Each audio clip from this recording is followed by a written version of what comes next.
supposez que, voyant la beauté du Seigneur Jésus, vous témoignez ouvertement de votre amour et de votre attachement pour lui.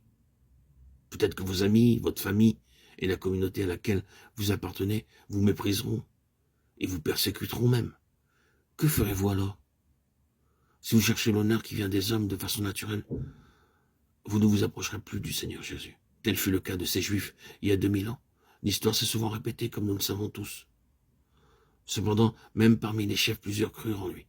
Mais à cause des pharisiens, ils n'en faisaient pas l'aveu, dans la crainte d'être exclus de la synagogue, car ils aimèrent la gloire des hommes plus que la gloire de Dieu. Jean 12, 42, 43.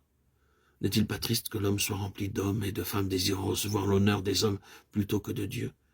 Grâce soit rendue à Dieu pour Jabez, qui savait comment recevoir l'honneur de Dieu, de qui il est écrit dans la Sainte Bible, afin que le monde lise, et Jabez fut honoré plus honoré que ses frères. 1 Chronique 4, 9.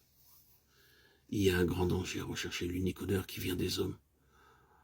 Considérez s'il vous plaît attentivement les paroles de notre Seigneur Jésus, le Fils de Dieu. Elles sont remplies de sagesse éternelle, et vous ne voulez pas venir à moi pour avoir la vie.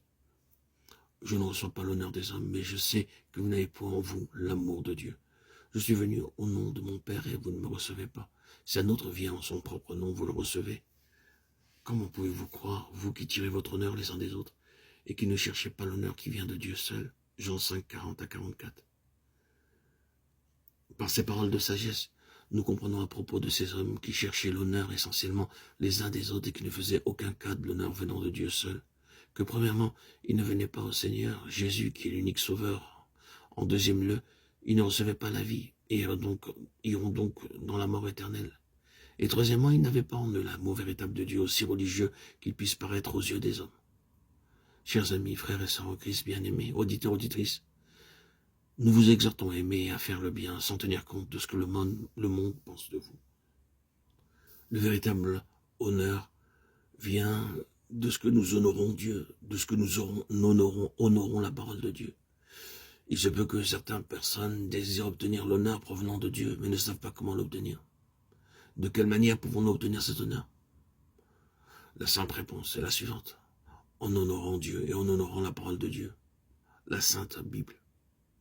Dans 1 Samuel 2,30, nous lisons comment un prophète alla vers Élie, le sacrificateur, en disant: « Voici ce que l'Éternel, le Dieu d'Israël, car j'honorerai celui qui m'honore, mais eux qui me méprisent seront méprisés. » De quelle manière honorerons-nous Dieu?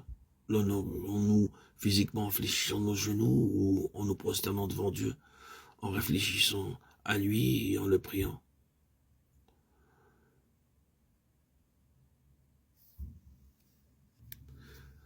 Toutes ces manières de l'honorer sont très importantes, et si vous désirez l'honorer, vous devez le faire spirituellement, en menant une vie sainte en toute droiture.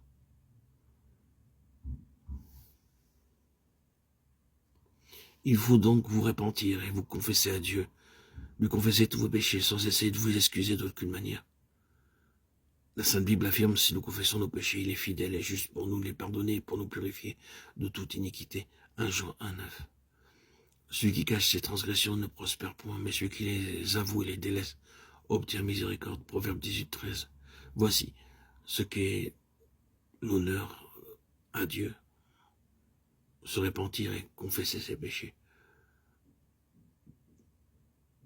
Avoir l'humilité de le faire et la patience. Une pureté de cœur et d'esprit pour s'offrir à Dieu seul, et renoncer aux honneurs des hommes, à la fanfaronnade,